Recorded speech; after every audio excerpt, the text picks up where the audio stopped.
اس لیے یہاں پر بھی استلزام سے مراد المناسبۃ المصححۃ للانتقال ہے، جیسے کہ اس سے پہلے آپ نے سمجھا ہے، اس سے پہلے اسباق میں ہم نے یہ بتایا تھا۔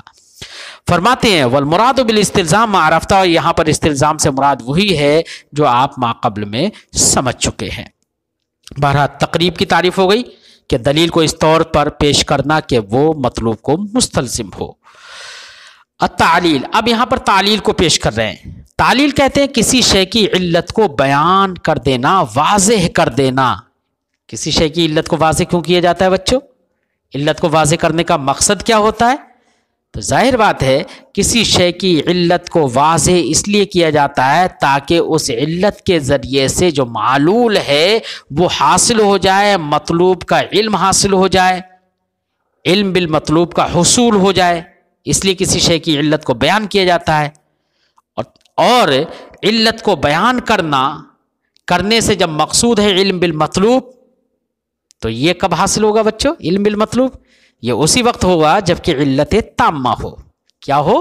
علت تامہ ہو، کیونکہ علت ناقصہ سے کبھی علم بالمطلوب حاصل نہیں ہوتا ہے۔ تو کسی بھی شے کی علت کو بیان کرنے سے مقصود ہوتا ہے کہ تاکہ علم بالمطلوب حاصل ہو جائے، معلول کا علم حاصل ہو جائے، اور معلول کا علم حاصل تبھی ہوگا جبکہ اس کی علت تامہ بیان کی جائے۔ اس لیے مصنف کا یہاں پر تبیین و علت شے کی علت کو نمایاں کر دینا، روشن کر دینا، واضح اور بیان کر دینا۔ یہاں پر علت الشے تو اگرچہ بولا ہے مصنف نے، لیکن یہاں پر علت الشے سے مراد علت شے کی علت تامہ مراد ہے۔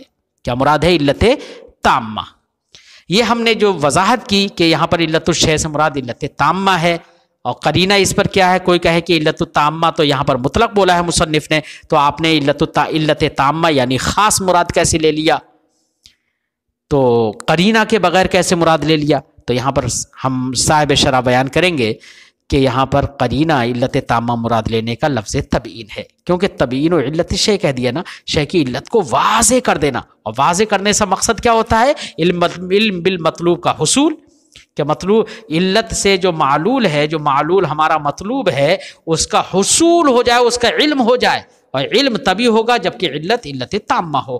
تو تبیین یہ قرینہ ہے کہ یہاں پر علت سے مراد علت تامہ ہے، کیونکہ تبیین سے مقصود ہوتا ہے علم بالمطلوب کا حصول، یعنی شے کی علت کو واضح کر دینا۔ واضح کرنے سے مقصد کیا ہوتا ہے؟ تاکہ اس کا علم حاصل ہو جائے، اور علم حاصل تبھی ہوگا جبکہ علت تامہ ہو۔ تو یہاں پر لفظ تبیین قرینہ ہے اس بات کا کہ علت الشے سے مراد مصنف کی علت تامہ ہے۔ بات سمجھ میں آگے بچوں؟ یہ شارح نے جو شرح کی ہے یہ در حقیقت ایک اعتراض کا جواب ہے۔ اعتراض کیا ہے وہ ابھی ہم ذکر کرتے ہیں۔ فرماتے ہیں التعلیل علی یعلل تعلیل، علت بیان کرنا۔ فرماتے ہیں التعلیل تبیین علت الشیء، تعلیل بھی چونکہ مناظرہ کی ایک اصطلاح ہے تو اس کی بھی تعریف کر دینا ہے۔ تعلیل کہتے ہیں شے کی علت کو بیان کر دینا، واضح کر دینا۔ والمراد بالعلت العلت التامہ، یہاں پر مصنف کی مراد علت سے علت تامہ ہے۔ اب قرینہ کیا ہے اس پر؟ بقرینۃ التبیین، قرینہ ہے تبیین، تبیین کے قرینے سے علت تامہ مراد ہے۔ کیوں؟ بے اعتبار ان المقصود الاصلی من التبیین، اس اعتبار سے کہ تبیین سے مقصود اصلی وہ علم بالمطلوب ہے، اور علم بالمطلوب، مطلوب جو ہوگا وہی معلول ہوگا علت کا، علت کا معلول جو ہے اس معلول کو حاصل کر لینا یہی علم بالمطلوب ہے۔ تو تبیین سے مقصود ہے علم بالمطلوب، وذا لا يحصل بغیر العلت التامہ، اور علم بالمطلوب کا حصول نہیں ہوتا ہے علت تامہ کے بغیر۔ فسقط ما قیل، لہذا اس جگہ پر جو اعتراض کیا گیا ہے وہ اعتراض ہمارے یہ جواب دینے سے، ہماری اس وضاحت کی بنا پر ساقط ہو گیا۔ کیا ایک اعتراض کیا گیا بچوں؟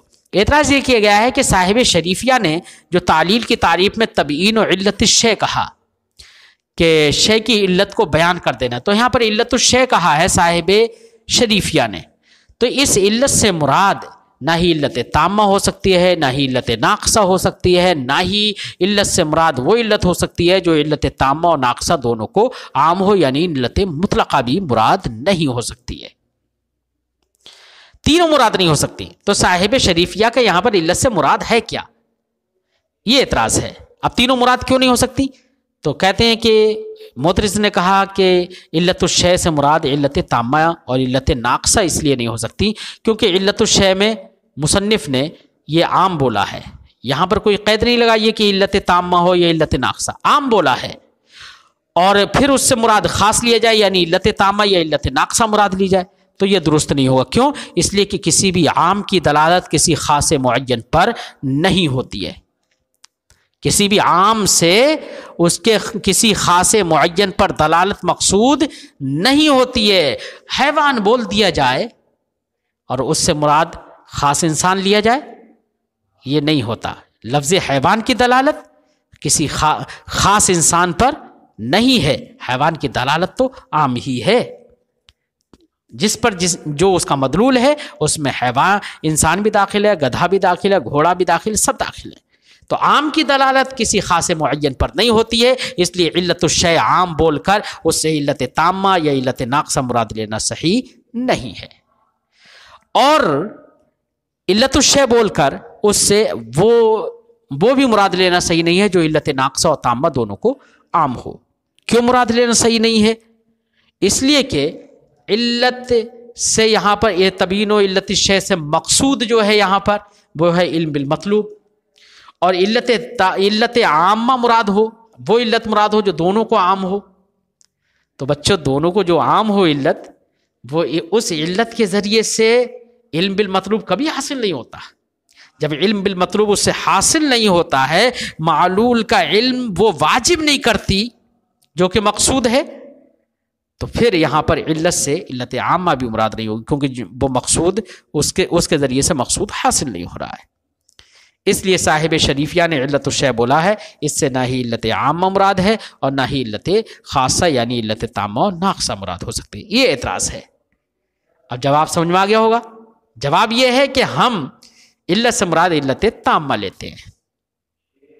اب رہی یہ بات آپ کا کہنا کہ عام کی دلالت خاص پر نہیں ہوتی ہے، تو وہ اس وقت عام کی دلالت خاص پر نہیں ہوتی ہے جبکہ کوئی قرینہ نہ ہو، اور یہاں پر قرینہ موجود ہے۔ قرینہ کیا ہے؟ وہ لفظ تبیین ہے، یعنی شے کی علت کو نمایاں کر دینا، واضح کر دینا، روشن کر دینا۔ اور تبیین سے مقصود کیا ہوتا ہے؟ روشن کرنے سے مقصود کیا ہوتا ہے؟ تاکہ علم بالمطلوب کا حصول ہو جائے۔ علم بالمطلوب مقصود ہوتا ہے، اور علم بالمطلوب کا حصول چونکہ علت تامہ سے ہوتا ہے، اس لیے لفظ تبیین قرینہ ہے، اس لیے عام بولا ہے، اور اس قرینے کی بنا پر ایک خاص یہ یعنی علت تامہ پر اس کی دلالت ہے، اس میں کوئی مضائقہ اور کوئی حرج نہیں ہے۔ جواب سمجھ میں آ گیا نا بچوں؟ فرماتے ہیں فسقط ما قیل، تو وہ اعتراض ساقط ہو گیا جو کیا گیا ہے، کیا انہ لا یصح ھا ہنا ارادۃ العلت تامہ، کہ یہاں پر علت تامہ مراد لینا صحیح نہیں ہے، اور نہ ہی علت ناقصہ مراد لینا صحیح ہے، ولا ارادۃ عامہ منہما، اور نہ ہی ایسا معنی مراد لینا صحیح ہے جو کہ علت تامہ اور ناقصہ دونوں کو عام ہو یا دونوں سے عام ہو۔ اما الاولان، علت تامہ اور ناقصہ کیوں مراد نہیں لے سکتے؟ فلأن العام لا يدل على خاص معین، کیونکہ عام کی دلالت کسی خاص معین پر نہیں ہوتی ہے۔ وہ اما ثالث، اور تیسرا مراد کیوں نہیں لے سکتے؟ یعنی عام ناقصہ اور تامہ دونوں سے عام کیوں مراد نہیں لے سکتے؟ فلأن العلت بالمعنى العام، کیونکہ علت بالمعنى العام لا توجب العلم بالمعلول، وہ علم بالمعلول کو واجب نہیں کرتی، والمقصود ذالک، حالانکہ مقصود علم بالمعلول ہی ہوتا ہے، تو اس علت سے کیا فائدہ جو مقصود جس سے مقصود حاصل نہ ہو، اس لیے یہ مراد نہیں ہو سکتی۔ جواب سمجھ میں آ گیا بچوں؟ کہ ہم نے کہا کہ نہیں، یہاں پر عام ہے، عام بولا گیا ہے لیکن مراد ہے علت تامہ، اور رہا آپ کا یہ کہنا کہ علت تامہ عام کی دلالت خاص پر نہیں ہوتی، یہ اس وقت نہیں ہوتی جبکہ کوئی قرینہ نہ ہو، اور یہاں پر لفظ تبیین قرینہ ہے۔ جواب ہو گیا نا؟ وما اجاب بعضهم، بعض لوگوں نے ایک دوسرا جواب دیا ہے۔ مصنف شارح کے جواب اور بعض لوگوں کے جواب کے درمیان فرق یہ ہے کہ مصنف شارح نے یہ کہا تھا کہ تبیین قرینہ ہے کیونکہ تبیین سے مقصود علم بالمطلوب ہے، اور علم بالمطلوب کا حصول وہ علت تامہ ہی سے ہوتا ہے، یہ شارح نے کہا تھا۔ بعض لوگوں نے یہ جواب دیا ہے کہ یہاں پر علت تامہ ہی مراد ہے۔ کیا مراد ہے؟ علت تامہ مراد ہے، اور قرینہ انہوں نے جو بنایا ہے وہ یہ بنایا، قرینہ مصنف نے تو تبیین کو بتا دیا، اور تبیین سے مقصود چونکہ علم بالمطلوب ہے، تو گویا کہ مصنف کے نزدیک شارح نے علم بالمطلوب ہی کو، تبیین سے مقصود علم بالمطلوب ہے، علم بالمطلوب پورے کے مجموعہ کو قرینہ بنایا، کیونکہ تبیین سے مقصود علم بالمطلوب ہے، صرف علم نہیں بلکہ علم بالمطلوب ہی مقصود ہوتا ہے تبیین سے، تو پورا مجموعہ ہی کو قرینہ گویا کہ بنا دیا۔ بعض لوگوں نے قرینہ بنایا ہے علم کو، کس کو؟ علم بالمطلوب کو نہیں بلکہ اس کے ایک جز یعنی علم کو۔ بات سمجھ آئی کہ علم اور یقین حاصل نہیں ہوتا ہے مگر علت تامہ سے، تو صاحب شرح فرماتے ہیں کہ یہ صرف علم کو قرینہ بنانا یہ زیادہ موضوع نہیں ہے، یہ خدشے سے خالی نہیں ہے، کیونکہ جو مقصود ہے علم بالمطلوب نہ کہ مطلق علم، تو علم بالمطلوب جب مقصود ہے تو اس کے پورے مجموعہ سے کسی ایک جز کو قرینہ بنانا یہ مستحسن نہیں ہے، یہ اچھا نہیں ہے۔ فرماتے ہیں وما اجاب بعضهم، بعض لوگوں نے جو یہ جواب دیا ہے کہ من ان المراد الاول کے مراد جو ہے علت سے وہ علت تامہ ہی ہے، بقرینۃ، اس قرینے سے، ان العلم لا يحصل الا به، کہ علم حاصل نہیں ہوتا ہے مگر اسی سے، علم بالمطلوب نہیں کہا انہوں نے بلکہ صرف علم کہہ دیا، علم حاصل نہیں ہوتا ہے مگر علت تامہ سے۔ یہ جو بعض لوگوں نے جواب دیا لا یخلو عن شیء، یہ کسی شے سے، خدشے سے خالی نہیں ہے، کیوں؟ لأن مجرد کونہ کذالک، صرف یہ کہنا کہ علم حاصل نہیں ہوتا ہے مگر علت تامہ سے، یہ کہنا، یہ صرف اتنا ہی کہہ دینا اور علم کا حاصل نہ ہونا مگر علت تامہ ہی سے، لا یحسن کونہ قرینہ، یہ قرینہ ہونا، اس کا قرینہ ہونا صرف کا صحیح نہیں ہے، صحیح نہیں بلکہ اچھا نہیں ہے، کیونکہ مجموعہ سے صرف ایک جز کو قرینہ بنا دینا یہ صحیح، یہ اچھا نہیں ہے بلکہ مجموع کو قرینہ بنایا جائے، کیونکہ علت سے مقصود اس علت کا جو معلول ہے، اس معلول یعنی مطلوب کا حاصل، معلول کا علم حاصل ہونا، اور معلول کا علم حاصل ہونا یہی علم بالمطلوب ہے، تو پورے مجموعہ ہی کو قرینہ بنایا جائے یہی بہتر ہے، اس کے ایک جز کو قرینہ نہ بنایا جائے یہ صحیح، یہ بہتر نہیں ہے۔ لأن مجرد کونہ کذالک، کیونکہ صرف اس کا اس طرح سے ہونا کہ علم کا حصول نہیں ہونا مگر علم علت تامہ سے، لا یحسن، یہ کونہ قرینہ، اس کا قرینہ ہونا اچھا نہیں ہے۔ وقد یجاب، اور ایک دوسرا جواب دیا گیا ہے، کیا جواب یہ دیا گیا ہے کہ یہاں پر مطلق بولا گیا ہے، تبیین و علت الشیء، علت مطلق بولی گئی اور مطلق کو اس کے کامل، فرد کامل کی طرف پھیرا جاتا ہے، یہی قرینہ ہے، تو مطلق کو اس کے فرد کامل کی طرف پھیرنا ہی قرینہ ہوتا ہے، لہذا علت سے مراد یہاں پر علت تامہ ہے، کیونکہ علت تامہ اس کا فرد کامل ہے۔ فرماتے وقد یجاب، کیونکہ کبھی ایک یہ جواب بھی دیا جاتا ہے بأن المطلق ینصرف الی الکامل، کہ مطلق منصرف ہوتا ہے کامل کی طرف، والکامل فی العلیت، اور علیت میں کامل ہی تامہ، وہ علت تامہ ہے۔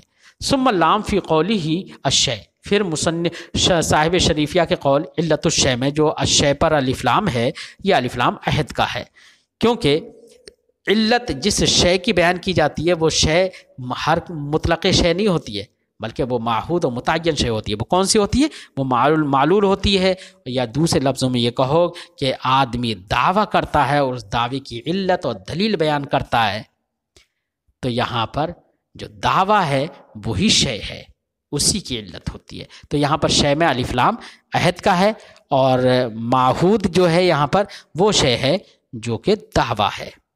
فرماتے ہیں پھر شیء کے اندر الف لام جو ہے وہ عہد کے لیے ہے، والمعہود، اور معہود یہاں پر شیء مخصوص ہے، وہ کیا ہے؟ الشیء الذی هو الدعویٰ، وہ شیء ہے جو کہ دعویٰ، جس کو ہم دعویٰ کہتے ہیں۔ لأن العلت انما تبین لاثباتها، کیونکہ علت کو بیان کیا جاتا ہے دعوے کو ثابت کرنے کے لیے، اس لیے یہاں پر شیء سے مراد دعویٰ ہے، یعنی دعوے کی علت کو بیان کر دینا، یہ تعلیل کہلاتا ہے۔ آج کی گفتگو بچوں یہیں پر ختم کرتے ہیں، پھر آئندہ سبق میں ملتے ہیں، چونکہ یہاں پر تعلیل میں علت کا بیان آ گیا، اس لیے علت کی بھی تعریف کر دینا ضروری ہے، تو صاحب شرح آگے علت کی تعریف کو بیان کریں گے کہ علت کسے کہتے ہیں۔ السلام علیکم ورحمۃ اللہ تعالی وبرکاتہ۔